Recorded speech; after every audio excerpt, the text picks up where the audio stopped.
என்ன அந்த டியூட் செய்திருக்க சொன்னால் என்ன முக்கியமானத உங்களுக்கு கேத்திர கணித ஒளியியல் பிள்ளைகள். ஏன்னா இந்த பாடத்தின் முக்கியத்துவம் உங்களுக்கு ஓலெவல் எக்ஸாமுக்கு முதல் நாள் விளங்கும். நான் திருப்பியும் சொல்லுவேன் உங்களுக்கு. ஏனென்றா இது ஏலவல்லையும் லைட் என்ற ஒரு பாடம். ஏன்னா உங்களுக்கு பூரணமா அந்த பாடம் முடிஞ்சது. இதை திருப்பி வடிவா படிச்சுட்டு ஏன்னா இவ்வளவு கேள்வியும் இந்த சனி ஞாயிறு வடிவா படிச்சுட்டு நீங்கள் இந்த கேள்விகளை செய்து பார்த்திருக்க வேண்டும். ரைட், அந்த டியூட்டை பாருங்க, பாஸ் பேப்பர் கேள்விதான். ரைட், இது இப்ப கடைசி வருஷ பேப்பர் 2025 வந்த கேள்வி. ரைட், பார்ப்போம். இந்த 2025 வந்த 9வதுல பிபான், 2025 கடைசி வருஷத்துல 9வதுல பிபான் பாருங்க. என்ன, ஒரு நீர் மேற்பரப்புக்கு மேலே வழியில் உள்ள புள்ளி ஏயில் ஒரு சிலந்தியும் நீர் தடாகம் ஒன்றினுள் புள்ளி பியில் ஒரு மீனும். ஒரு புள்ளி பியில் என்ன இருக்குது? மீனும் காணப்படுகின்றன. சிலந்தியிலிருந்து மீனிற்கு வரும் கதிர்களின் படுகை கோணம், படுகோணம், ரைட், அதான் படுகோணத்தை சொல்ற. இந்த படுகோணம் 60 பாகையும் முறிகோணம் 40 பாகையும் ஆகும்.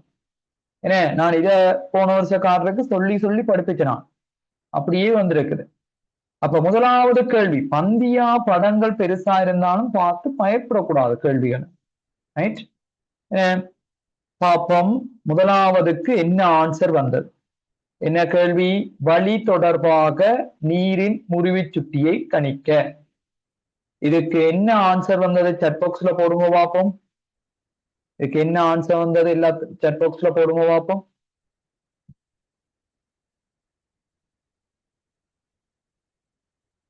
அக்ஷனா, என்ன ஆன்சர் அம்மா இந்த இதுக்கு வந்தது?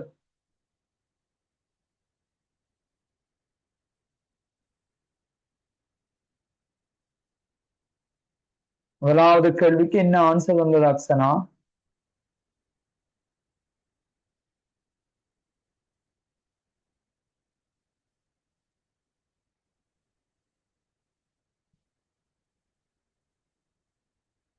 கனுஷ்கா, எக்ஸாம் எல்லாம் முடிஞ்சுதா உங்களுக்கு? இன்னைக்கு தான் அண்ணா முடிஞ்சது. அப்ப இந்த டியூட் செய்து பார்த்தனீங்களா? இல்ல அண்ணா. ரைட், அந்த ரெக்கார்டிங் நான் 5ஆம் பாடத்தின் ரெக்கார்டிங் போடுவேன். அதை திருப்பி வடிவா பார்த்துருவாங்க. முக்கியமானது கேத்திர கணிதோடைய. ரைட், இந்த முதலாவது கேள்விக்கு என்ன ஆன்சர் வந்தது ஒருக்கா போடுங்க பார்ப்போம். முதலாவதுக்கு என்ன ஆன்சர் வந்தது? வழி தொடர்பாக நீரினுடைய முறிவை சுற்றி 3 வருது. பார்ப்போம். எல்லாரும் இந்த முதலாவது கேள்வியில முதலாவதுக்கு என்ன ஆன்சர் வந்தது? வழி தொடர்பாக நீரின் முறிவு சுட்டியை கணிக்க. வழி தொடர்பாக நீரின் முறிவு சுட்டியை கணிக்க சொல்லி தந்த நான். ரைட், பாருங்க. என்ன, இந்த கேள்விகளை வடிவாக செய்து பார்க்க வேணும். என்ன செய்திருந்தால் பிளவிட்டு இருந்தா ரெட் பெண்ணால பிள போட்டு சரியான ஆன்சர்கள் எழுதுங்க. அப்ப நீர் இந்த முறிவு சுட்டி கேட்கிறார் வழி தொடர்பா. அப்ப 60 பாகை படுகோணம், முறிகோணம் எத்தனை பாகையாம்? 40 பாகை முறிகோணத்துல போகுது. 40 பாகை முறிகோணத்துல போகுதாம். அப்ப உங்களோட முதலாவது கேள்வி இப்ப கேட்கிறார் என்ன? நீரினுடைய முறிவு சுட்டி. அப்ப இதுக்கு அட்வான்ஸா எழுதினால் அப்ப சினலின் விதிப்படி, அதை எழுதினாலும் சரி பரவாயில்ல, எழுதாட்டி சினலின் விதிப்படி வழியின் முறிவு சுட்டி. வழியின் முறிவு சுட்டி பிள்ளைகள் எப்பயுமே உண்டு, அது உங்களுக்கு தெரிஞ்சிருக்க வேண்டும். என்ன, வழியினுடைய முறிவு சுட்டி தர இந்த படுகோணம் sin 60 சமன் என்ன? மற்றது நீரின் முறிவு சுட்டி தர முறிகோணத்தின் சைன் பெருமானம் NW தர sin 40. முதலாவது இந்த ஸ்டெப் எழுதி இருக்க வேண்டும். அப்ப வழியின் முறிவு சுட்டி தெரியும் தானே? 1 தர sin 60 எவ்வளவாம்? 0.8 சமன் NW நீரின் முறிவு சுட்டி தான் தெரியாது. sin 40 எவ்வளவாம்? 0.6. அப்ப NW கண்டான் 0.8 கீழ் என படுகோணத்தின் சைன் பெருமானத்தின் கீழ் முறிகோணத்தினுடைய சைன் பெருமானம் அவரே பிராக்கெட்டுக்கு தந்திருக்கார் 0.6. அப்ப 8 கீழ் 6. அப்ப 1 தசம் நிச்சயம் 20க்குள்ள 3 3 என்று போகும். அப்ப நீர் முறிவு சுற்றி எவ்வளவு வந்திருக்கும் 1.33. இது செய்யாத ஆக்கள் இதுக்குரிய ஆன்சரை முதல் செய்து கொள்ளுவோம். செய்யாத ஆக்கள் இதுக்குரிய ஆன்சரை செய்து கொள்ளுவோம். போன வருஷம் வந்த கேள்வி பிள்ளைகள் அப்ப உங்களுக்கு MCQல இது வரும் இந்த வருஷம். ஏன்னா ஒரு வழி தொடர்பாக நீரினுடைய முறிவு சுட்டி. அப்ப சினலினுடைய விதிப்படி படுகோணம் படுகோணம் வார இந்த ஊடகத்தின் முறிவு சுட்டி தர சைன் பெருமானத்தின் படுகோணம் இந்த ஊடகத்தின் முறிவு சுட்டி தர முறிகோணத்தின் சைன் பெருமானம் போடுவீங்கள். அப்ப வழியின் முறிவு சுட்டி 1 தர 0.8. எங்களுக்கு நீரினுடைய முறிவு சுட்டி தான் கேட்கிறார். படுகோணம் சைன் 40 பிராக்கெட்டுக்கு எல்லாம் தந்திருக்கிறார் 0.6. அப்ப விட வரும் 1.33. இப்படி நீங்கள் கண்டிருந்தால் உங்களுக்கு ஒரு மார்க்ஸ் வரும்.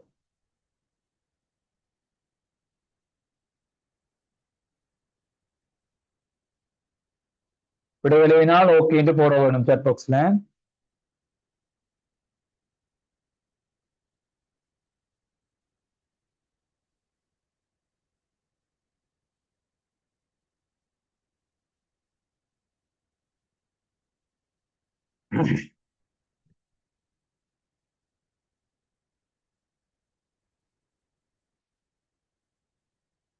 கிருதீஷ் செய்ததா இந்த கேள்வி? கிருதீஷ்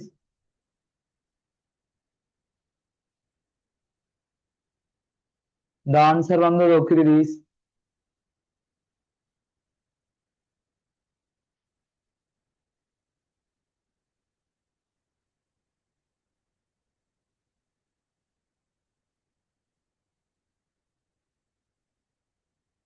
நிதுஷனா இந்த ஆன்சர் வந்ததா? நிதுஷனா நான் செய்யல சார். ஏன் செய்யல? டியூட் உங்களுக்கு போன கிழமையே போட்டுட்டேன். என்ன எல்லாம் உங்களோட கவனம் உங்களுக்கு எக்ஸாம்ல தான் பிள்ளைகள் தெரியுமே. இது முக்கியமான பாடம். என்ன இதை செய்திருந்தால் உங்களுக்கு செகண்ட் பார்ட் எஸ்ஐல ஒரு கேள்வி சுவரா சரி வரும்.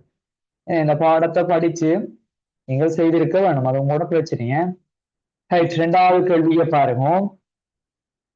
சிலந்தி மீன் ஆகியவற்றின் அமைவிடத்தை முறையே இந்த சிலந்தி மீன் ஆகியவற்றின் அமைவிடத்தை முறையே A, B என காட்டி ரெண்டையும் உங்களை காட்டி இருக்கிறார். ஏயும் மற்றது பியுமா. ரைட். அந்த சிலந்தின்றையும் இதன்றையும் அமைவிடம் உங்களுக்கு காட்டப்பட்டிருக்குது. என்னவா அது பாத்தீங்கன்னு சொன்னால் A, B. அப்ப உங்களுக்கு தெரியும். இப்ப அடுத்ததா என்ன கேள்வி கேட்கிறார்? அந்த ஏயிலிருந்து பி வரை வரும் கதிரின் பாதையை பரும்படியாக கதிர்படத்தில் காட்டுக. அப்ப உங்களுக்கு தெரியும் இதுல ஏயிலிருந்து பிக்கு வார அந்த பாதை. இரண்டாவது கேள்வி என்ன ஏபி என்றது உங்களுக்கு சிலந்தி பி ஏயிலையும் பியில மீனும் காணப்படுது. இந்த ஏயிலிருந்து பி வரை வரும் கதிரின் பாதையை பரும்படியாக கதிர்படத்தில் காட்டுக. அப்ப உங்களுக்கு தெரிய வரும் அந்த பாதையை பரும்படியாக படத்துல காட்டுதான். ஏயிலிருந்து வார படம். அப்ப உங்களுக்கு தெரியும் தானே, மேலே இருக்க போறது வழி, கீழே இருக்க போறது நீர். ரைட். இதுல உங்களுக்கு தெரிய வேணும் என்ன, எங்க சிலந்தி இங்க இருக்கிறார் வே என்ற இடம். இப்ப இந்த சிலந்தியில இருந்து ஒரு கதிர் இங்க வருகுது. நடுவுல கீழே போறது செவ்வன். இந்த செவ்வனோட இவர் எத்தனை பாகை அமைக்குது? 60 பாகை அமைக்குது. உங்களுக்கு முறிகோணம் 40 பாகை. அப்ப இது ஐதான ஊடகம் அடர்ந்த ஊடகத்தை இப்படி நோக்கி முறியும். இதுல பி என்றது இருக்க போகும். என அம்புக்குறி கட்டாயம் காட்டி இருக்க வேண்டும். அப்ப இந்த முறிகோணம் எத்தனை பாகையாக இதுல இருந்திருக்கும்? இந்த முறிகோணம் 40 பாகையாக இருந்திருக்க வேண்டும். முறிகோணம் 40 பாகையாக இருந்திருக்க வேண்டும். இதைத்தான் கேட்க. அப்ப உங்களை கேட்கிறார் இதுதான். அப்ப மறுபடியா இந்த படத்தை நீங்கள் காட்டியிருந்தால் உங்களுக்கு 2 மார்க்ஸ் வரும்.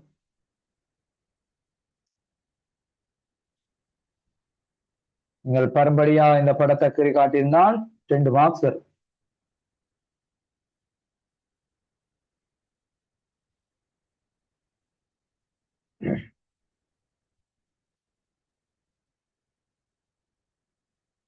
அப்ப இப்படி வார அந்த பாதை உங்களுக்கு தெரியத்தானே வேணும். அந்த சிலந்திக்கு எப்படி தெரிய போகுது? இப்படி வாரது ஏன்னா இதுல முறிவடைஞ்சு இப்படி வரும். இந்த பாதையை கேட்கிறார். இது இவ்வளவும் 40 பாகை, அது 60 பாகை. அடுத்தது அப்ப இந்த பாடத்தை கீறி காட்டியிருப்பீங்க. ஏ பார்ட். பி பார்ட் கேள்வியை பாருங்க. புள்ளி ஏனூடாக நீர் மேற்பரப்புக்கு வரையப்பட்ட செவ்வனின் மீது ரைட் ஏயிலிருந்து இந்த மேற்பரப்புக்கு வரையப்பட்ட செவ்வனின் மீது ரைட் மீனிற்கு தென்படும் சிலந்தியின் பிம்பத்தை அமைவிடத்தை. இந்த மீனுக்கு தென்படுற சிலந்தியின் அமைவிடம். வளமையா நாங்க பாக்குறது வெளியில இருந்து சிலந்தி பாக்கைக்கு மீன் எப்படி என்று நாங்கள் அப்படித்தானே கேள்விகள் பார்த்து நாங்கள் ஒரு பாஸ் பேப்பர் கேள்வி உங்களுக்கு ஒரு ஸ்ட்ரக்சர் கேள்வி போட்டு நான் மாடல் பேப்பர் 2ல நான் போட்டு உங்களை விளங்கப்படுத்தினேன். இப்ப மீனுக்கு தென்படும் சிலந்தியின் பிம்பத்தின் அமைவிடத்தை டி என உங்கள் கதிர்படத்தில் வரைந்து குறித்து காட்டுக.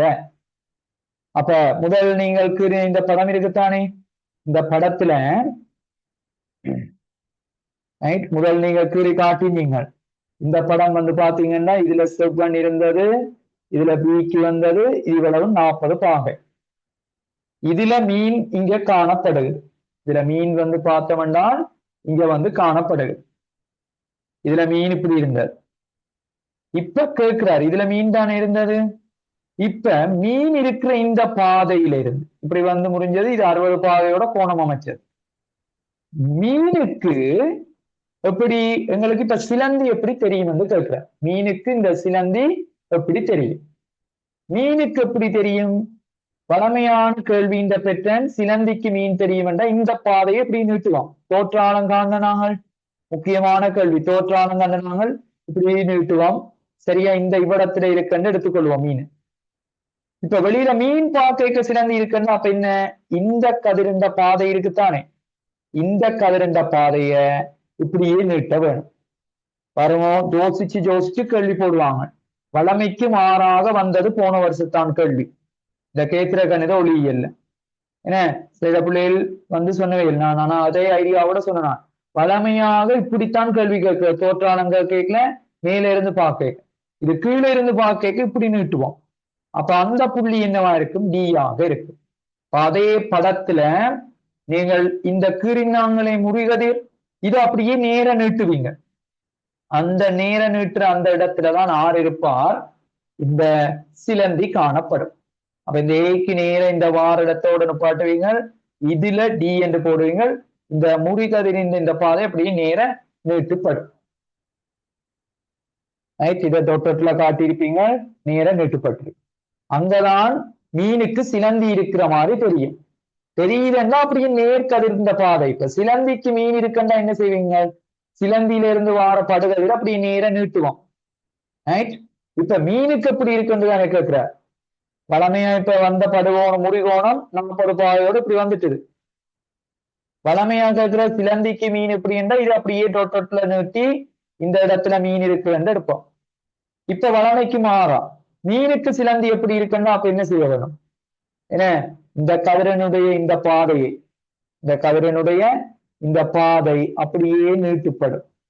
நீட்டுப்பட்டு சரியா இந்த இருக்கிற மாதிரி இந்த புள்ளிக்கு தீவர் அப்படி கீறி இருந்தீங்க என்றால் உங்களுக்கு 2 மார்க்ஸ் வந்திருக்கு. இதுக்கு 2 மார்க்ஸ். அடுத்த 3வது கேள்வியை பாருங்க. இந்த ஐடியா எடுக்க வேணும். வெளியில இருந்து பார்க்க சிலந்திக்கு மீன் எப்படி தென்படும்னா இந்த கதிரை நேரம் நெட்டுவீங்க. மீனுக்கு சிலந்தி எப்படி தென்படும்னா இந்த கதிர் அப்படியே நேரம் நெட்டுப்படும். புள்ளி சியை நோக்கி மீன் நீந்தி செல்லுமாய், ரைட், இதை நோக்கி இப்படியே மீன் வருமாய் டி சார்பாக மீனிற்கு தென்படும் சிலந்தியின் பிம்பத்தின் அமைவிடம் எப்படி மாறுபடும். அப்ப இப்ப மீன் என்ன செய்யுதுண்டா பியில இருந்து அப்படியே சிக்கு வருதுதான், சிக்கு வர வைக்க, ரைட், அந்த டியில இருக்கிற அந்த சிலந்தி இருக்குத்தானே, டி சார்பாக மீனுக்கு இந்த சிலந்தி இப்ப இதுல இருக்க மாதிரி தானே தெரியும். மீன் இப்படி இருந்து பார்க்க இப்படி நேர இருக்கிற மாதிரி இருக்க போகுது. இப்ப இந்த மீன் சிக்கு வந்தா அந்த சிலந்தி எப்படி தென்படும், அந்த சிலந்தி இந்த பிம்பம் இருக்குத்தானே அது எப்படி தென்படும் என்று கேட்கிற. அது ஏதாவது மாறுமா? அது மாற போறது இல்லை. மீன் இப்படி இந்த கோணத்துல தானே பாக்குது. அப்ப மீனை பொறுத்த வரைக்கும் இப்படி இந்த இதுல எவ்வளவு தூரம் இப்படியே நகர்ந்தாலும் இவருக்கு தோற்று அமைப்பு, ரைட், இது தோன்றுதானே. இப்படி இதுல வந்து நின்று பார்த்தாலும் இங்க நிக்கிற மாதிரி இருக்கும், இதுல நின்று பார்த்தாலும் இங்க நிக்கிற மாதிரி தான் இருக்கும். அது அப்படியே மேலேயே நிக்கிற மாதிரியே தெரிஞ்சு கொண்டு இருக்கும், ரைட், அதான் தோற்று அமைவு என்று சொல்லுவோம். அப்ப அந்த பிம்பத்தின் அமைவுல எப்படி மாற்றம் வரும்? நீங்கள் எழுதுவீங்க, பிம்பத்தின் அமைவில் மாற்றம் ஏற்பட மாட்டாது. பிம்பத்தின் அமைவில் மாற்றம் ஏற்பட மாட்டாது. பிம்பத்தின் அமைவில் மாற்றம் ஏற்பட மாட்டாது, மாற்றம் நடக்காது. இது இப்படியே வந்தா என்ன, இங்க வந்தா என்ன, மாற்றம் நடக்காது. இதுல வடிவாக்கம் அணிக்கோணும், இது எம்சிக்கு கேள்வியில வரும். அப்ப பி என்ற இடத்துல இருந்து சி என்ற இடத்துக்கு அந்த மீன் வந்தாலும் அது தோன்றுது அப்படி இருக்க மாதிரி. இப்ப நீங்க ஒரு ஒரு ஒரு ஒரு டம்ளரோ அல்லது ஒரு பாத்திரத்துக்குள்ள தண்ணியில எடுத்துட்டு அதுக்குள்ள ஒரு ஒரு நாணயத்தை போட்டுட்டு மேல எப்படி எங்க நின்று பார்த்தாலும் உங்களுக்கு அது கீழே இருக்கு, அதாவது மேல மிதந்து கொண்டிருக்க மாதிரியே தான் இருக்கும். நீங்க எப்படி எப்படி அசைச்சு எந்த பக்கத்துல போய் பார்த்தாலும் அதே மாதிரி கீழே இருந்து கொண்டு பார்த்தாலும் மேலே இருக்கிற பொருள் அப்படியே இருக்கிற மாதிரியே தான் இருக்கும். அந்த அமைவிடம் மாற மாட்டும். இதுல இருக்குன்னா அது அப்படியே இருக்கிற மாதிரி தான் இருக்கு, ரைட். அப்ப அதனுடைய தோற்ற அமைவுல மாற்றம் இருக்க மாட்டுது.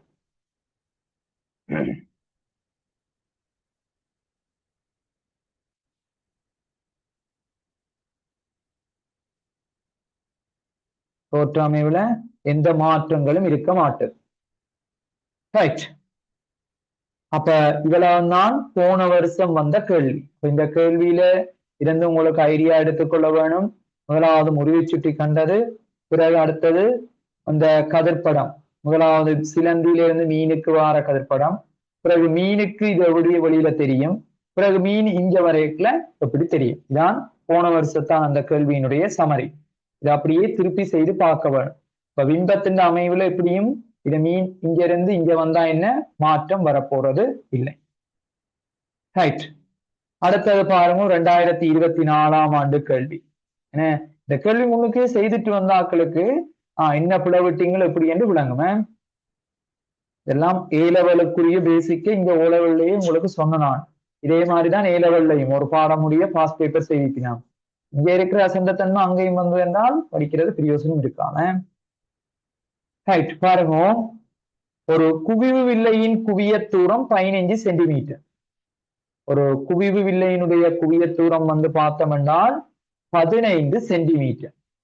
அப்ப ஒரு குவிய தூரம் தந்திருக்கிறார், அது எவ்வளவாம் 15 சென்டிமீட்டராம், ரைட். கடைசியா தான் பார்க்கிறாங்க இந்த குவி வில்லை. தாங்கி ஒன்றில் ஏற்றப்பட்டுள்ள வில்லை ஒன்று ஆய்வு கூட மேசையின் மீது வைத்து வில்லையில் இருந்து 20 மீட்டர் தூரத்தில் அதற்கு முன்னால் ஒரு மெழுகுவர்த்தி காணப்படுகிறது. அப்ப உங்களுக்கு ஆல்ரெடி தெரியுது குவிய தூரம் என்றது எவ்வளவா இருந்திருக்கும் 15 சென்டிமீட்டர். ஆனா இந்த பொருள் எங்க இருக்கலாம், வில்லையில இருந்து 20 சென்டிமீட்டர்ல இருக்காம். அப்ப தூரத்தும் எவ்வளவு வந்து உங்களுக்கு தெரியத்தானே வேணும், எல்லாம் யோசிக்கத்தானே வேணும். நான் சொன்னா F15 டூ எப்ப எவ்வளவா இருந்திருக்கும், இதுல இருந்து இன்னொரு 15 தான் 30 சென்டிமீட்டர்ல இருந்து இருக்கும். என்ன சரியா 30 சென்டிமீட்டர் இங்க இருந்து 30 சென்டிமீட்டர்ல ஏன்னா வளைவு மையம் சி என்றது 2f சமனா இருக்கு. ஆனா பொருள் 20 சென்டிமீட்டர்ல இருக்கு. அப்ப பொருள் எங்க இருக்கிற மாதிரி எடுத்துக்கொள்வோம், இதுல இருக்கிற மாதிரி எடுத்துக்கொள்வோம். பொருள் இவ்விடத்துல இருக்கிறார், எப்புக்கும் 2f இடையில அன்னளவா. ரைட். இப்ப முதலாவது கேள்வியை பாருங்க. மெழுகுவர்த்தியின் சுவாலையின் பிம்பம் உருவாகும் விதத்தை ஒரு கதிர் வரைபடத்தின் மூலம் காட்டுக. அப்ப மெழுகுவர்த்தியின் அந்த சுவாலையினுடைய பிம்பம் எப்படி வரலாம்? அப்ப உங்களுக்கு தெரியும், ரைட், இதே படத்துல அப்படியே கீறன பாருங்க. இது எப்பாக இருந்திருக்க வேணும், இது 2f இருந்திருக்க வேணும். இப்ப உங்களுக்கு தெரிய வேணும், இந்த என்ன ஒரு பொருள்ல தலைமை அச்சுக்கு சமாந்தரமாக வரும் கதிர் இதே அளவு தூரத்துல இங்கேயும் f இருப்பீங்க, அதே அளவு தூரத்துல இங்கேயும் 2f இருக்க வேணும். தலைமை அச்சுக்கு சமாந்தரமா வார கதிர் என்ன நடக்கும்? எப்பினூடாக போகும். தலைமை அச்சுக்கு சமாந்தரமாக வரும் கதிர் எப்பினூடாக செல்லும். அடுத்த உங்களுக்கு ஒளிமுறிவு விதி தெரியும். ஒளியியல் மையத்தினூடாக போற கதிர் எந்த விதமான மாற்றத்துக்கும் உட்பட மாட்டது. இந்த ஒளியியல் மையத்தினூடாக போற கதிர் எந்த விதமான மாற்றத்துக்கும் உட்பட மாட்டது. அப்ப இந்த கதிரை நான் அப்படியே ஒளியியல் மையத்தினூடாக எடுக்கிறேன். ஒளியியல் மையத்தினூடாக போற கதிர் எந்த விதமான மாற்றத்துக்கும் உட்பட மாட்டது. இதுல கீரைக்குள்ள பிழைக்கும், ஆனா கொப்பியில சரியான அளவு திட்டங்களோடு எடுத்து கீறுவீங்க என்றால் அது சரியா வரும். ரைட். அப்ப உங்களுக்கு தெரியும், தலைமையச்சு இதுல இருந்து எப் என்று சொல்லப்படுறது சரியாக 15 சென்டிமீட்டர்ல இருக்கு. 2f இங்க இருக்கு. தலைமையச்சுக்கு சமாந்தரமா போறவர் இப்படியே போவார். ஒளியியல் மையத்தினூடாக போகும் கதிர் அப்படியே பாத்தீங்கன்னா அதை நீட்டுவீங்க, அப்படியே போகும். எங்க பிம்பம் வந்திருக்கும்? எப்புக்கும் 2f இடையில தான் பொருள் இருந்தது. இது f உங்களுக்கு தெரியும் 15 சென்டிமீட்டர், 2f 30 சென்டிமீட்டர். எப்புக்கும் 2f இடையில பொருள் இருந்தால் பொருள் 2f அங்காளத்தான் அந்த பொருளினுடைய பிம்பம். இது ஒப்ஜெக்ட், இது இமேஜ். ரைட். இந்த பிம்பம் இங்கதான் தோன்றி இருக்கு. ரைட். இந்த படம் நீங்கள் கீறி இருக்க வேண்டும். எனக்கு இதுல இப்படி வந்தது, சரியா கீறினா உங்களுக்கு சரியா வரும். அப்ப முக்கியமானது அம்புக்குறி.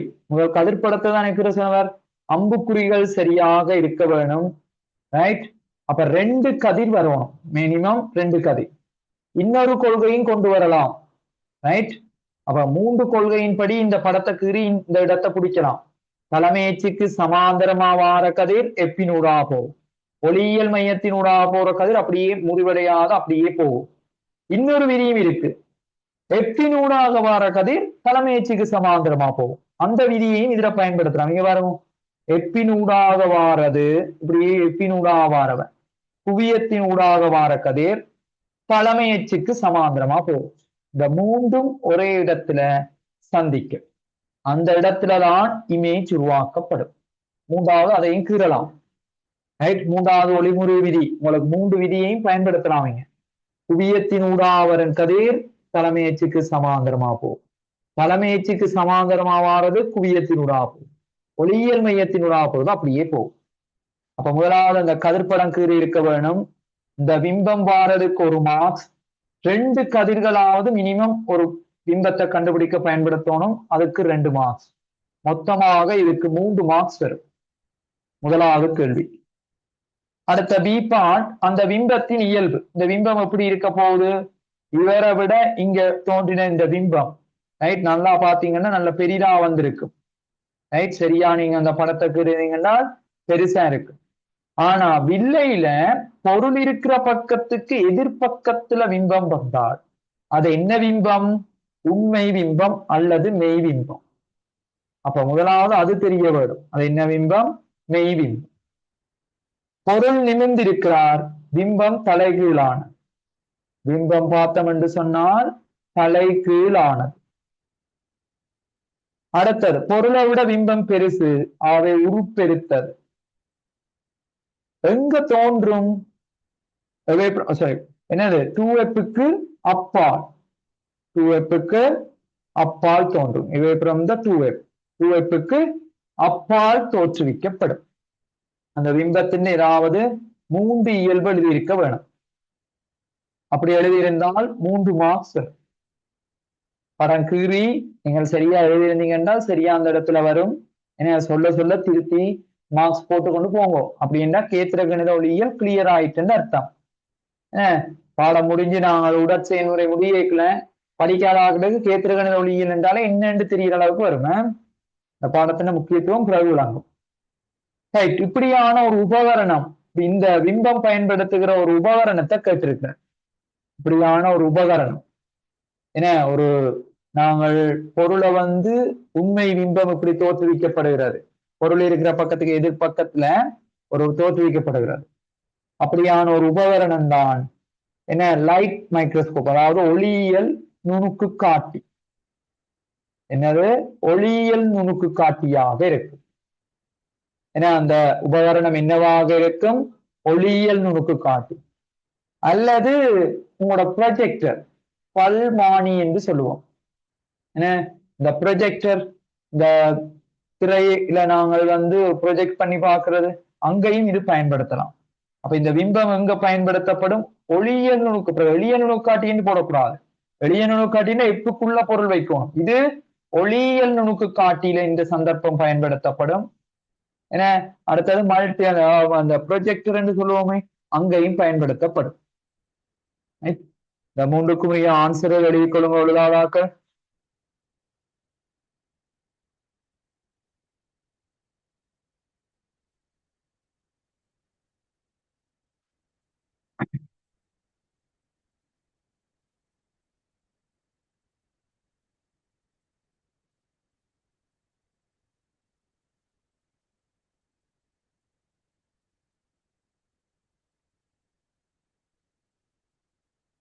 ரைட், அடுத்த கேள்வியை பாருங்க. இந்த வில்லையை ஒரு கைவில்லையாக பயன்படுத்தி, இப்ப அடுத்த விஷயத்துக்கு போறார், நாங்கள் ஆல்ரெடி படிச்சது.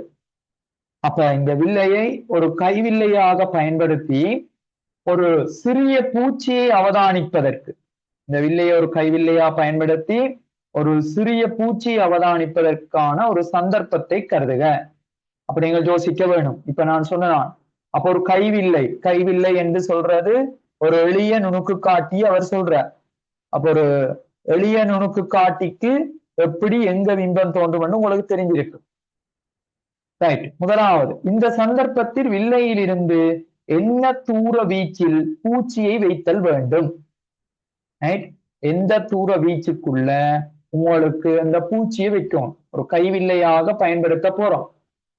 அப்ப எங்களுக்கு தெரிய வேணும் எந்த தூர வீச்சுக்குள்ள நாங்கள் இந்த பூச்சியை வைத்தல் வேண்டும். பார்ப்போம்.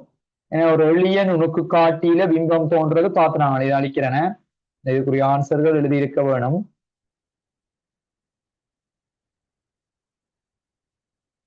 இப்ப என்ன சொல்றார், ஒரு பூச்சியை பார்க்க போறார். ஒரு சின்ன பூச்சி இருக்குது. நான் சொன்ன, நான் இந்த முந்தைய காலங்கள்ல இந்த பேப்பர் வாசிக்கிறதுக்கு அதுகளுக்கு எல்லாம் பயன்படுத்துறது கூடுதலாக வெளிய நுணுக்கு காட்டி, கைவில்லை.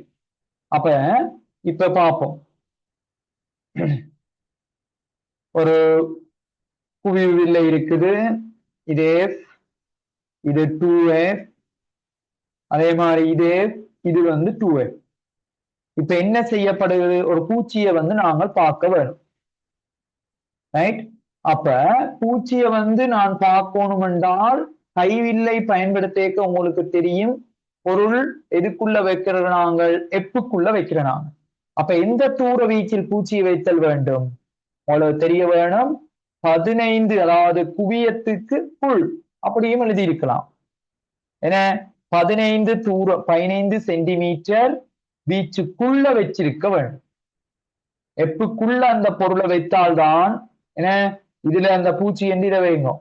ஏன்னா தலைமைச்சுக்கு சமாந்தரமா வாரது குவியத்தினூடாக போகும். இந்த ஒளியியல் மையத்தினூடாக வார கதிர் அப்படி ஒளியியல் மையத்தினூடாக போகும். இந்த ரெண்டையும் இப்படி நீட்டினீங்க என்றால் இங்க அந்த பிம்பம் வரும். இது ஆப்ஜெக்ட், இது வந்து இமேஜ். இதான் அந்த பூச்சியாக இருக்கும் எங்களுக்கு. அப்ப எந்த வீச்சுக்குள்ள அந்த பொருளை நான் வைக்கணும், 15 சென்டிமீட்டருக்குள் நான் பூச்சியை வைக்க வேணும். சொல்லுவீங்க இந்த வீச்சுக்குள்ள 15 சென்டிமீட்டர்.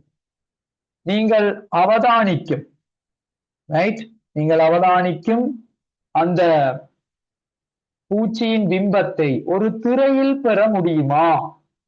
இங்க பாருங்க, பொருள் இருக்கிற பக்கமே பிம்பம் வருகிறது. அப்படி என்று சொன்னால் அது என்ன பிம்பம்? பொருள் இருக்கிற பக்கமே வில்லையில பிம்பம் வந்தால் அது மாய பிம்பம். நேரடியாக கண்ணால பார்க்கலாம், நேரடியாக கண்ணால பார்க்கலாம். அது என்னவாக இருக்கும்? அது மாய பிம்பமாக காணப்படும். மாய பிம்பம் திரையில பெறதா? உண்மை பிம்பத்தை தான் திரையில் பெறது முடியுமா? இல்லை. திரையில் பெற முடியுமா? இல்லை என்று போடுவீங்க. ரைட். அடுத்தது, மேலே 2B-யில் நீங்கள் வழங்கிய விடைக்கான காரணம். அதான் காரணம். ஏன் நீங்கள் திரையில பெற முடியல? சொல்லுவீங்கள் இது என்ன பிம்பம்? இது மாய பிம்பம். நேரடியாக கண்ணால் காண முடியும். இது மாய பிம்பம். என்ன? ஆகவே நேரடியாக கண்ணால் பார்க்க முடியும். இது மாய பிம்பம், நேரடியாக கண்ணால் பார்க்க முடியும். மாய பிம்பம் நேரடியாக கண்ணால் பார்க்க முடியும். இவ்வளவுதான். இந்த கடைசி விடை என்றால் இதுக்கு ஒரு மார்க்ஸ் பெற முடியுமா? இதுக்கு ஒரு மார்க்ஸ். அடுத்தது இந்த பூச்சி என்ன வீச்சுக்குள்ள வைப்பீங்கள், அதுக்கு ஒரு மார்க்ஸ். பெற முடிந்தால் இந்த பி பார்ட் பாருங்க. இதுல பந்தி பந்தியா விட எழுத வேண்டிய அவசியம் இல்லைதான் பிசிக்ஸ். ஏன்னா இந்த பாடத்தை வடிவா படிச்சிருந்தால் ஈஸியாக இருக்கும். ஆன்சர்கள் ஒருக்கா நோட் பண்ணிக்கொள்ளுவோம்.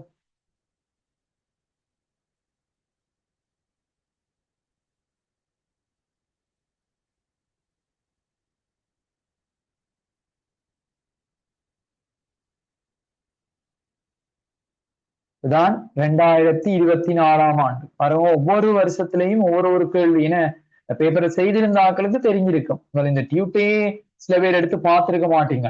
ஏன்னா இது கேத்திருக்கிற அந்த உள்ளியல் ஈஸி தானே என்றுட்டு விட்டுட்டு இருந்திருப்பீங்க.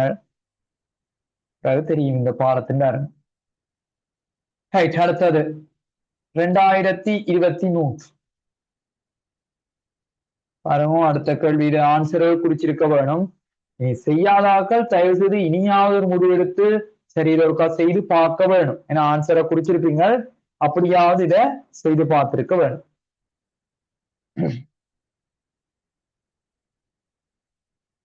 பாருங்க, 2023ஆம் ஆண்டு என்ன முதலாவது ஏயில முதலாவது கேள்வியை பாருங்க. என்னவாம்? ஒரு தண்ணி இருக்கிற ஒரு பாத்திரம் முதல் வந்த மாதிரி வந்திருக்குது. ஒரு கண்ணை வச்சு பார்க்க போறோம்.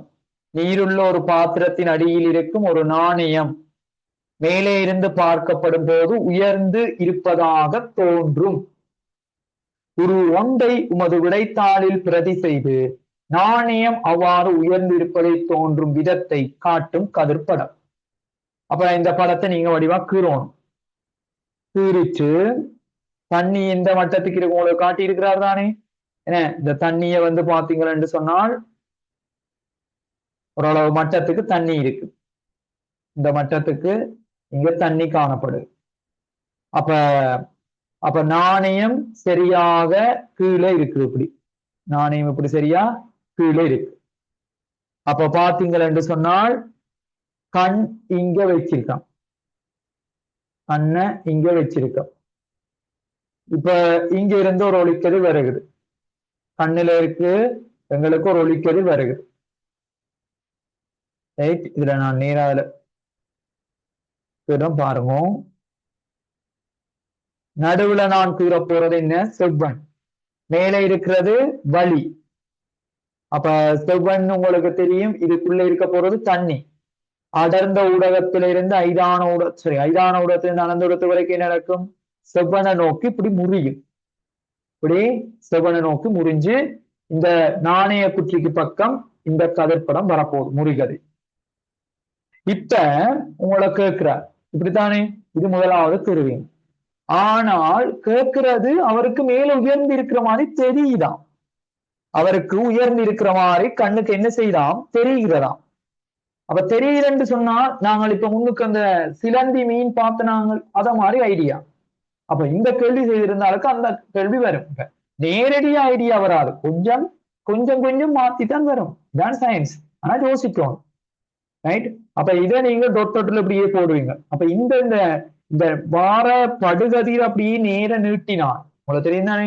அப்ப இவ்விடத்துல எங்களுக்கு அந்த கொயின் இருக்கிற மாதிரி தெரிஞ்சிருக்கு. இது அப்படியே நேர நீட்டுறது.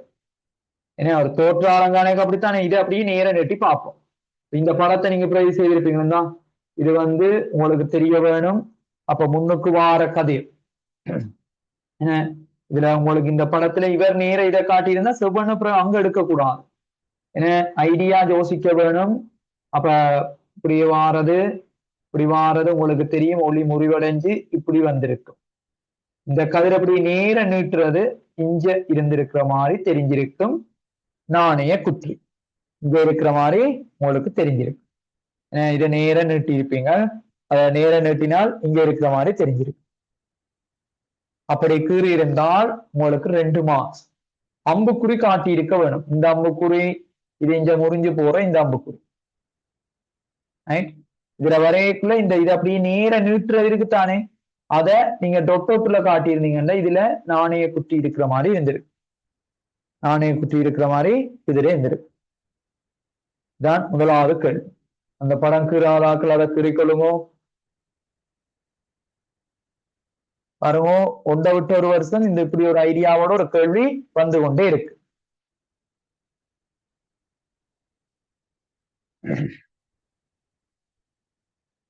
அடுத்தது பாருங்க.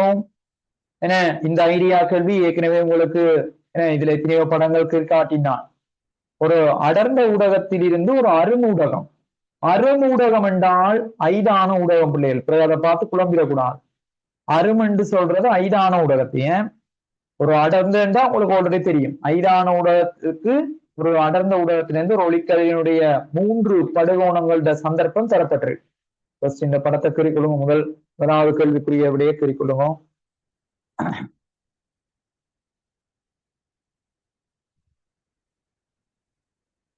நில்மிகா இந்த கேள்வி செய்தீங்களா? நில்மிகா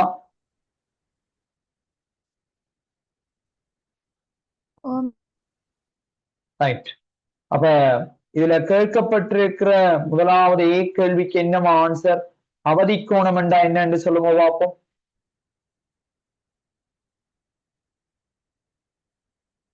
அவதிக்கோணம் என்றா என்ன? பாடமாக்க வேண்டிய அவசியம் இல்லை, நேரடியா யோசிச்சு சொல்லலாம். சொல்லுங்க பார்ப்போம். அவதிக்கோணம் என்றா என்னண்டு?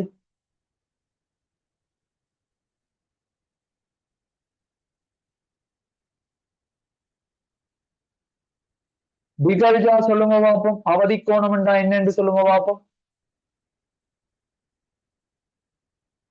அவதிக்கோணம் என்றா என்ன டிகல்ஜா?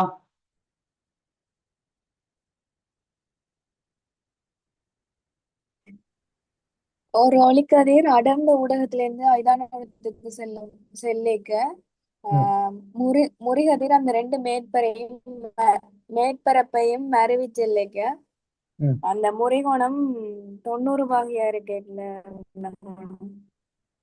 முறிகோணம் 90 பாகை. அப்படி முடிக்காம நீங்க நல்லா சொல்லி முடிக்கணும். என்ன என்ன நீங்க சொன்னது சரி.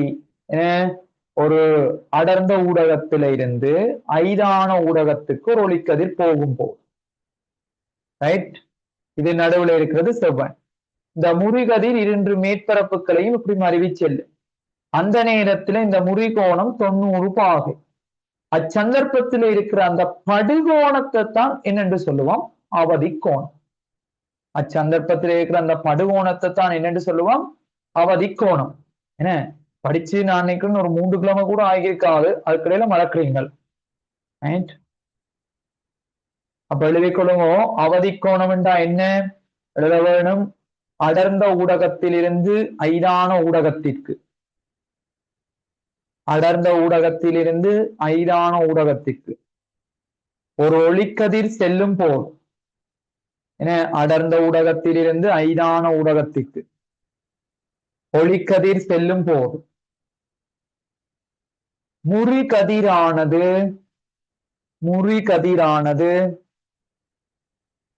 முறி கதிரானது இரு மேற்பரப்புகளையும் முறி கதிரானது இரு மேற்பரப்புகளையும் மருவி செல்லும். முறி கதிரானது இரு மேற்பரப்புகளையும் மருவி செல்லும். அந்நேரத்தில் முறிகோணம் 90 பாகையாக உள்ள போது அந்நேரத்தில் முறிகோணம் 90 பாகையாக உள்ள போது அந்நேரத்தில் முறிகோணம் 90 பாகையாக உள்ள போது காணப்படும் படுகோணம், இந்த படுகோணம் அவதிக்கோணம் எனப்படும். காணப்படும் படுகோணம் அவதிக்கோணம் எனப்படும். காணப்படும் படுகோணம் அவதிக்கோணம் எனப்படும். இது ஆல்ரெடி பார்த்தது பிள்ளைகள். எத்தனையோ தடவை திருப்பி திருப்பி கிளாஸ்ல அவதிக்கோணத்தை பற்றி கேட்டுனான். ரைட், பி கேள்வியை பாருங்க. ஒரு 2ஐ உங்களது விடைத்தாளில் பிரதி செய்து XY செட் ஆகிய சந்தர்ப்பங்களில் கதிர் முன்னோக்கி செல்லும் படங்கள் இதே மாதிரி கூறினாங்க. முதலாவது சந்தர்ப்பம் X சொல்றார், படுகோணம் அவதிக்கோணத்தை விட சின்னன்.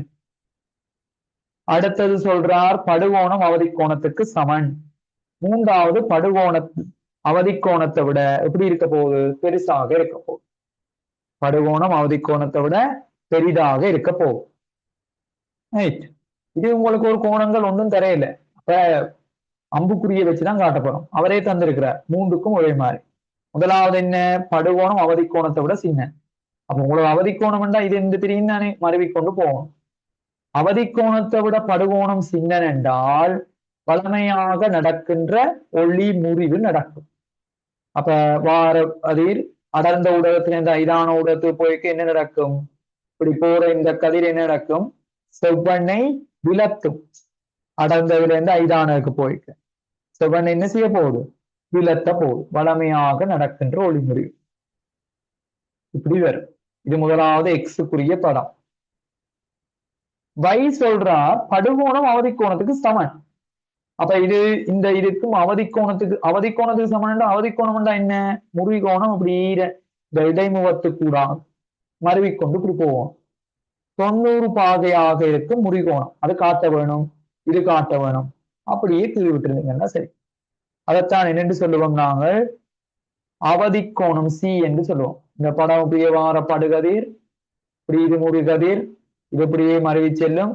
இந்த நேரத்துல முறிகோணம் 90 பாகை. இதை என்னென்று சொல்லுவோம்? இந்த கோணம் அவதிக்கோணம். அடுத்தது படுகோணம் அவதிக்கோணத்தை விட பெருத்துட்டார். அதான் என்ன? முழு அகத்தரிப்பு அல்லது முழு உட்கரிப்புன்னு படிச்சினாங்க. ஏன்னா அதே அடர்ந்த ஊடகத்துக்குள்ளேயே ஒளிக்கதிர் திருப்பியும் வந்துடும். அப்படி ஒரு படுகோணம், இப்ப உதாரணத்துக்கு நீர் வழிய படுகோணம் அவதிக்கோணம் உங்களுக்கு தெரியும், அடிக்கடி சொன்ன 49 பாகை.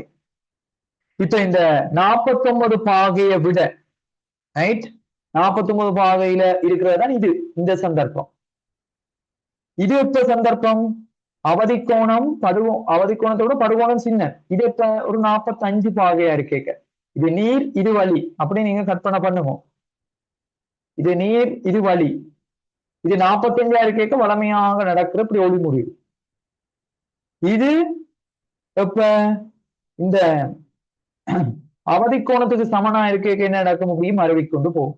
அவதிக்கோணத்தை விட பெருசு. உதாரணத்துக்கு ஒரு படுகோணம் இப்ப ஒரு 50 பாகை என்றா ஒரு கலை கூடினாலே அந்த ஊடகத்துக்கு திருப்பி வந்துடும். இப்படி போறது திருப்பி என்ன செய்யும்? அதே அடர்ந்த ஊடகத்தின் பக்கத்துக்கு இப்படி வந்து ஒரு கொஞ்சம் 49 விட ஒரு படுகோணத்துக்கு கொஞ்சம் கூட்டினாலே இந்த இதுக்குள்ள திருப்பி வந்துடும். அப்ப இது இந்த கோணமும் இந்த கோணமும் இப்படி இருக்கும், சமனா இருக்கும். இது இங்க நடக்கிறது தெரிப்பு. பட்ட ஊடகத்துக்கு அதே ஊடகத்துக்கு இப்படி வரும். இந்த பாடம் இப்படி வந்திருக்க வேண்டும். ரைட், இது மூன்றும் நீங்கள் சரியாக கூறியிருந்தால் உங்களுக்கு 3 மார்க்ஸ் வந்திருக்கு. மூன்றும் கூறியிருந்தால் 3 மார்க்ஸ். முதலாவதுல ஒளி முறிவு, இரண்டாவதுல ஒரு முறிகதிர் மருவிக்கொண்டு போகும், மூன்றாவதுல முழு உட்தரிப்பு இப்படி நடந்திருக்கு. முழு உட்தரிப்பு அல்லது முழு அகத்தரிப்பு என்று சொல்லுவோம், அது நடந்திருக்கு.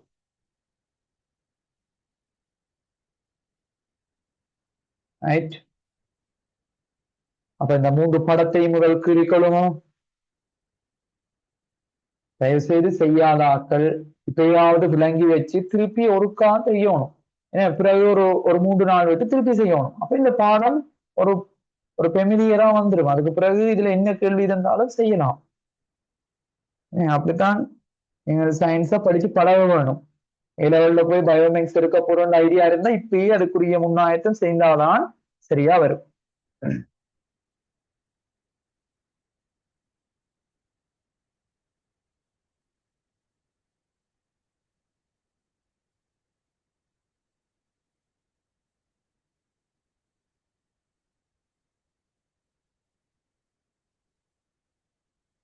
ரைட். அடுத்தது சி பாட்டை பாருங்க. சந்தர்ப்பம் செட்டில் நிகழும் தோற்றப்பாட்டை பெயரிடுக. இதானே செட். அப்ப இந்த செட்டில என்ன தோற்றப்பாடு நடந்திருக்குது? போன கதிர் அதே ஊடகத்தின் பக்கம் திரும்பி இருக்கிறான். அப்ப அதை என்னன்னு சொல்லுவோம்? முழு அகத்தெரிப்பு. அதைத்தான் என்னென்று சொல்லுவோம்? முழு அகத்தெரிப்பு. என்னென்று சொல்லுவோம்? முழு அகத்தெரிப்பு என்று சொல்லுவோம். அதைத்தான் சொல்லுவோம் முழு அகத்தெரிப்பு. அந்த அடர்ந்த ஊடகத்துக்குள்ளேயே திருப்பியும் கதிர் வந்திருக்கு. அடுத்த கேள்வி, இந்த முழு அகத்தெரிப்பு மேலே கூற்ற தோற்றப்பாடு பயன்படுகின்ற சந்தர்ப்பங்கள் என்ன? முதலாவது நீங்கள் சொல்லலாம் என்ன? ஒளியியல் நார்களாக. இந்த ஒளியியல் நார்கள் எங்கெங்க பயன்படுத்தப்பட்டது? ஒன்று எண்டஸ்கோப். ஒளியியல் நார்கள் எண்டஸ்கோப். அடுத்தது ஒளி அலங்காரங்கள். அடுத்தது ஒளி அலங்காரங்கள். அடுத்தது இணைய தொடுப்புகள். இணைய தொடுப்புகள். அங்க ஒளியியல் நார்கள் இப்படித்தான். ஒளியியல் நார்ல முழு அகத்தெரிப்பு நடக்கிற படம் கேட்பார். ஏன்னா இதுல படுறது இப்படி பட்டு பட்டு இப்படி பட்டு வெளியில வரும். இதான் அந்த ஒளியியல் நார்ல நடக்கிற முழு அகத்தெரிப்பு. 2 கதிரை கேட்டும் கேட்கலாம். A-level இருக்குது இந்த ஒளியியல் நார்ல வாரது எல்லாம் பாஸ் பேப்பர் கேள்வி. A-levelலையும் இது பாஸ் பேப்பர் கேள்விதான். ரைட். இப்படி ஒளியியல் நார்ல இப்படி ஒரு கதிர் போனால் திருப்பி பட்டு இப்படி வந்து திருப்பி இப்படி வரும். அல்லது இப்படி ஒரு ஒளிக்கதிர் வந்தா இப்படி பட்டு இப்படி வெளியில வரும். அந்த படங்கள் தெரிஞ்சிருக்க வரும்.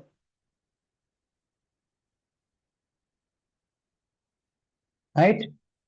அப்ப ஒளியியல் நார்களாக எங்கெங்க பயன்படுத்தப்படுது என்று தெரிய வரும்.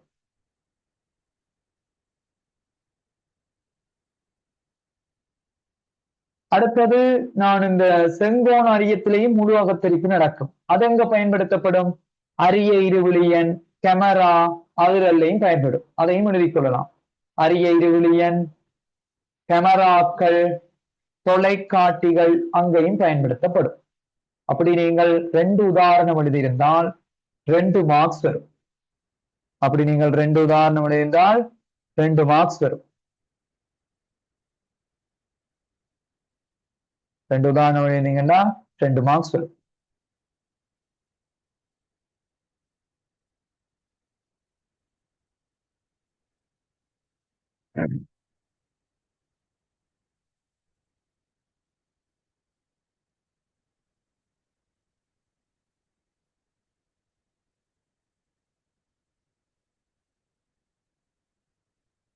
ரைட்.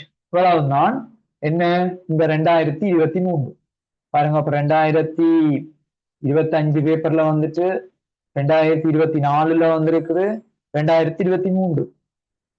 ரைட். அடுத்தது இன்னும் ஒரு வருஷத்தை பார்ப்போம். 2022ஆம் ஆண்டு கேள்வியை பாருங்க. இனி பாருங்க. இனி பார்த்த கேள்வி கேட்ட ஒரே சொல்லத்தான் சொல்லிக் கொண்டு இருப்போம். பேப்பர் செய்யற ஆட்களுக்கு அது விளங்கி இருக்கும். என்னடா இதான் பாஸ் பேப்பர். ஆனா திருப்பி செய்யணும். அதே கேள்வியை போட மாட்டார். அதே ஐடியா வரும். அதான் பிசிக்ஸ் கேள்விகள்ல வாடுறது. அப்படி பாஸ் பேப்பர் செய்யற ஆட்கள் அதுல இருந்து உங்களுக்கு அந்த மார்க்ஸ்கள் ஈஸியா வந்து கொண்டு இருக்கு. ரைட். பாருங்க. உருவில் உள்ள ஒரு கண்ணாடி குவிவில்லையின் ஒளியியல் மையத்திற்கும் குவியத்திற்கும் இடையே ஒரு பொருள் வைக்கப்பட்டுள்ளது. குவிவில்லை முன்னுக்கும் பார்த்தோம். இதே கேள்வி பார்த்துனாங்களா இல்லையா? கைவில்லையினுடைய சந்தர்ப்பம் என்ன, இதே கேள்வியை நாங்கள் திருப்பி திருப்பி பார்க்கிறோம். அப்ப ஒரு குவியத்துக்கும் ஒரு ஒளியியல் மையம், வில்லையினுடைய நடுமையத்தை என்ன பெயர்? ஒளியியல் மையம் என்று சொல்லுவோம். ஆடியினுடைய நடுமையத்தை சொல்றது, ஒரு குவிவாடியா இருக்கட்டும், ஒரு குழிவாடியாக இருக்கட்டும், நடுமையத்தை என்னென்று சொல்லுவோம்? முனைவு என்று சொல்லுவோம். அதை சொல்லுவோம் முனைவு. இதுவெல்லாம் முனைவு. ஒரு வில்லைக்கு நடுவுல நாங்கள் சொல்றது என்ன? ஒளியியல் மையமாக இருக்கு. சொல்றார், இந்த உருவை உங்கள் விடைத்தாளில் பிரதி செய்து உண்டாகும் பிம்பத்தை அமைப்பதற்கு ஒரு கதிர்படத்தை வரைக. பழமையான ஒரு பெற்றன்ல அந்த கேள்வியை கேட்டு வச்சிருக்கேன். என்னவா? பழமையா நாங்க அந்த கீற கதிர்படத்தை கேட்டிருக்கிறேன். அப்ப இந்த படத்தை நீங்கள் கீறி ஒளியியல் மையத்துக்கும் எங்களுக்கு குவியத்துக்கும் இடையில பொருள் வைக்கப்பட்டிருக்கு. அப்ப அந்த பொருள் அதுல இருக்கேக்குல தோன்றுகின்ற அந்த பிம்பத்தினுடைய கதிர்படம். ரைட், பாருங்க என்ன, தலைமையச்சுக்கு சமாந்தரமாக வரும் ஒளிக்கதிர் ரைட் குவியத்தினூடாக அப்படியே போகும். சரியா வரைய வேணும். அப்படி குவியத்தினூடாக போகும். ஒளியியல் மையத்தினூடாக வார ஒளிக்கதிர் அப்படியே முறிவடையாத அப்படியே போகும்.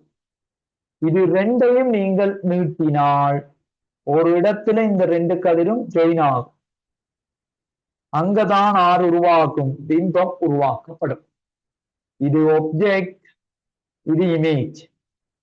ரைட், ரெண்டை நீட்டினால் ஒரு இடத்துல பிம்பம் உருவாகும். இது ஒப்ஜெக்ட், இது இமேஜ். அப்ப முதலாவது அந்த படத்தை கதிர்படத்தை கீறி இருக்க வேணும், அம்புக்குறிகள் போட்டிருக்க வேணும். அம்புக்குறிகள் மிக மிக முக்கியம். அப்ப இந்த படம் முதலாவது கீறி இருப்பீங்க. அது கீறாதாக்கள் அதை கீறிக்கொள்ளுங்க. கேட்ட கேள்வி பார்த்த கேள்விதான் இனி வரும்.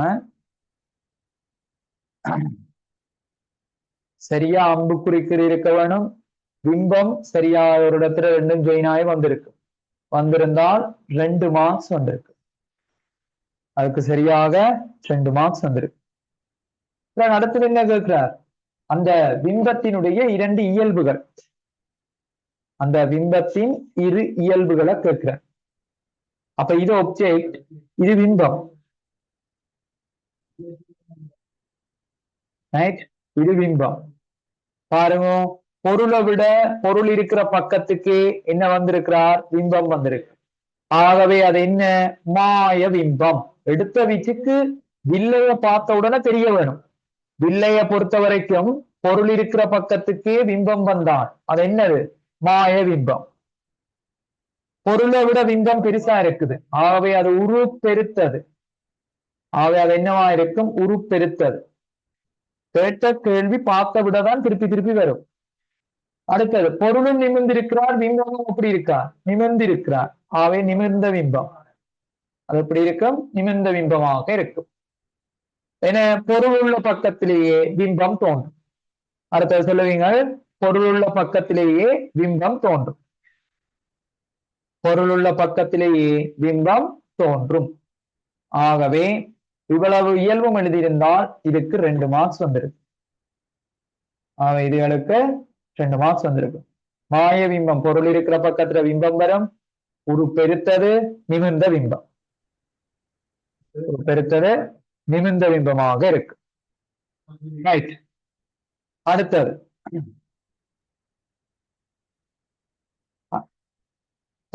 தரப்பட்டுள்ள உருவை உங்கள் விடைத்தாளில் பிரதி செய்து கதிர்படத்தை பூரணப்படுத்துக. இது நான் நினைக்கிறேன் 7ஆம் ஆண்டிலேயே இந்த ஒரு குழிவு வில்லையை பற்றி எனக்கு கதிர்படத்தை பூரணப்படுத்துகின்ற கேள்வி வந்துச்சு. ஏன்னா ஒரு குழிவு வில்லை என்று சொன்னால் குவிவு ஆடிக்கு ஒப்பானது. ரைட், ஒரு குழிவு வில்லை என்று சொல்லப்படுறது குவிவாடிக்கு ஒப்பானதாக இருக்கும். இந்த பிம்பத்திரை இயல்புகள் எழுதியிருப்பீங்களா? இது ஆல்ரெடி படிச்சதுதானே?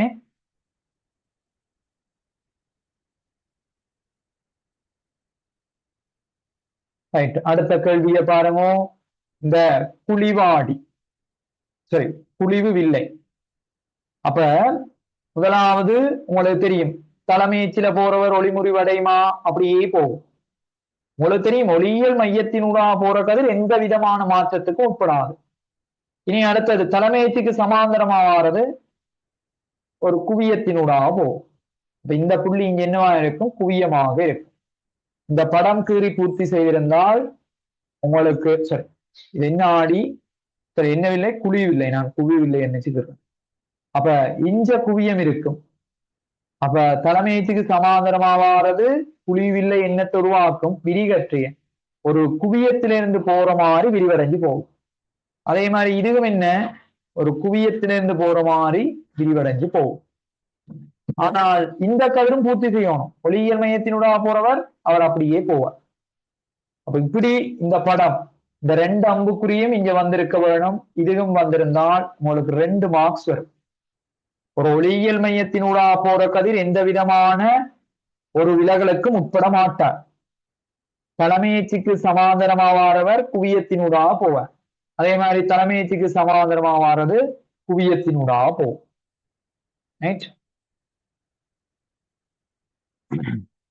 இந்த படம் இருந்தால் 2 மார்க்ஸ்.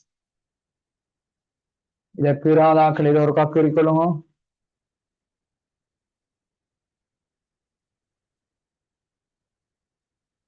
இராதாக்கள் இதை குறிக்கொள்ளுங்க.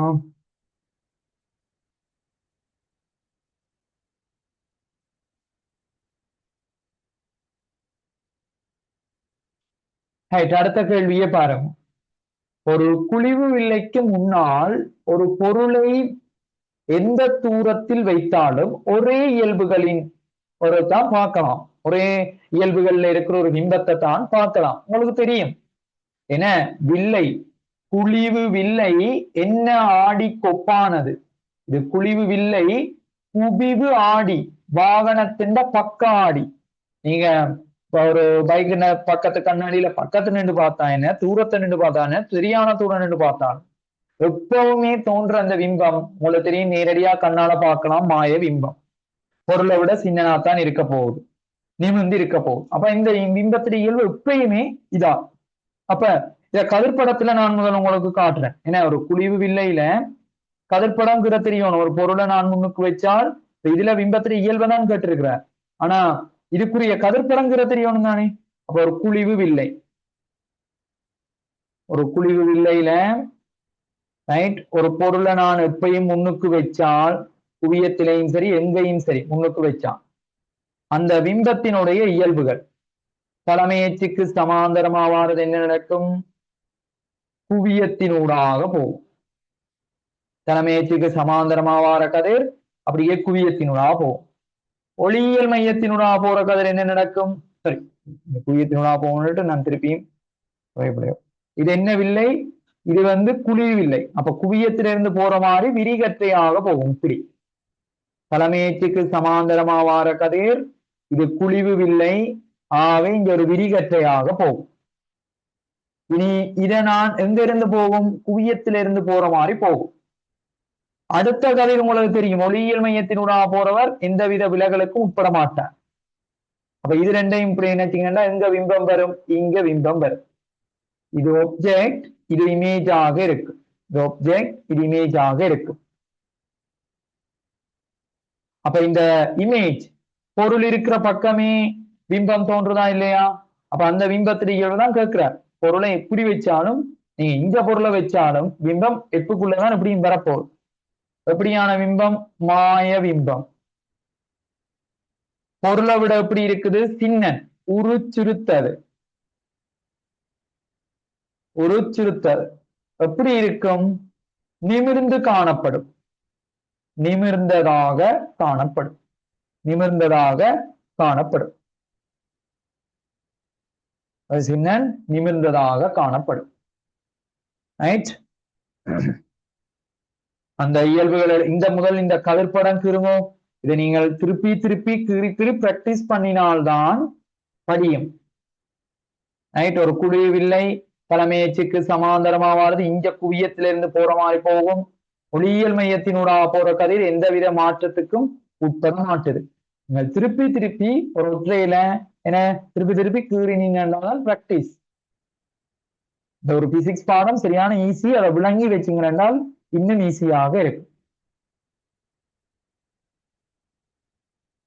இந்த படம் கீறானாக்கள் தயவு செய்து அந்த படத்தை குறிக்கொள்ளுவோம்.